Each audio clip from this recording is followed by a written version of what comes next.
एक स्वतंत्र भारतीय संविधान के निर्माण के लिए ब्रिटिश सरकार ने 1942 में क्रिप्स मिशन को भेजा और क्रिप्स मिशन के प्रस्ताव को भारत के सभी राजनीतिक दलों ने अस्वीकार कर दिया, जिसके कारण आगे चल के 1946 में ब्रिटिश सरकार ने भारत के लिए कैबिनेट मिशन को भेजा और कैबिनेट मिशन की सिफारिशों के आधार पर ही भारतीय संविधान सभा का गठन हुआ, जिसने भारतीय संविधान की रचना की। कैबिनेट मिशन के 3 सदस्य थे, lord Pethick Lawrence, sir Stafford Cripps और A.V. अलेक्जेंडर। संविधान सभा का गठन नवंबर 1946 में कैबिनेट मिशन की योजनाओं के तहत नवंबर 1946 में भारतीय संविधान सभा का गठन किया गया था। तो फ्रेंड्स, हमें अब कैबिनेट मिशन की योजनाओं को समझना आवश्यक है, क्योंकि इसी योजना के तहत संविधान सभा का गठन हुआ था। कैबिनेट मिशन की योजनाओं की कुछ विशेषताएं इस प्रकार हैं। इसकी योजना के तहत संविधान सभा की कुल सदस्य संख्या 389 होनी थी, जिसमें से 296 सीटें ब्रिटिश भारत और 93 सीटें देसी रियासतों के लिए आरक्षित की गई थी। फ्रेंड्स, ब्रिटिश भारत और देसी रियासतों का क्या मतलब होता है? अगर हम औपनिवेशिक टाइम की बात करें तो भारत 2 भागों में बटा हुआ था, एक ब्रिटिश भारत और दूसरा देसी रियासतें। ब्रिटिश भारत वह ऐसा क्षेत्र था जहां पर ब्रिटिश सरकार का डायरेक्ट नियंत्रण था, डायरेक्ट कंट्रोल था, और देसी रियासतें ऐसे एरियाज़ थे जैसे कि हैदराबाद की रियासत, जम्मू कश्मीर की रियासत। तो यहाँ पर राजाओं का शासन होता था और उन्होंने ब्रिटिश सरकार की अधीनता को स्वीकार कर लिया था। तो बस यही दोनों में फ़र्क होता है। तो यहाँ पर सीटों की बात करें, एक यहाँ पे कन्फ्यूज़न होती है सदस्य और सीट में।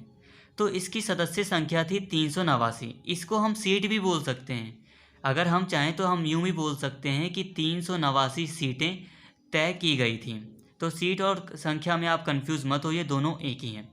तो 389 सीटों में से 296 सीटें ब्रिटिश भारत के लिए थी और ये ब्रिटिश भारत की जो 296 सीटें हैं, इनमें से 292 सीटों पर प्रतिनिधियों का चुनाव 11 प्रांतों से किया जाना था, यानी कि राज्यों से, और 4 का चुनाव मुख्य आयुक्तों के प्रांतों से, यानी कि जो आज के टाइम पर केंद्र शासित प्रदेश होते हैं, तो उस टाइम पे मुख्य आयुक्तों के प्रांत हुआ करते थे।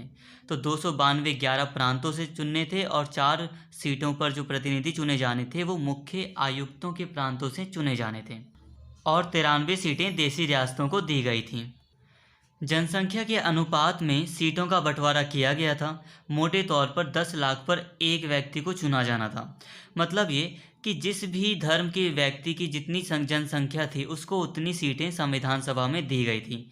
उदाहरण के लिए, अगर हिंदुओं की जनसंख्या 80 लाख है तो उन्हें 8 सीटें दी गई थी, और अगर मुस्लिमों की जनसंख्या 40 लाख है तो उन्हें 4 सीटें दी गई थी, और अगर सिखों की जनसंख्या 10 लाख है तो उन्हें 1 सीट संविधान सभा में दी गई थी।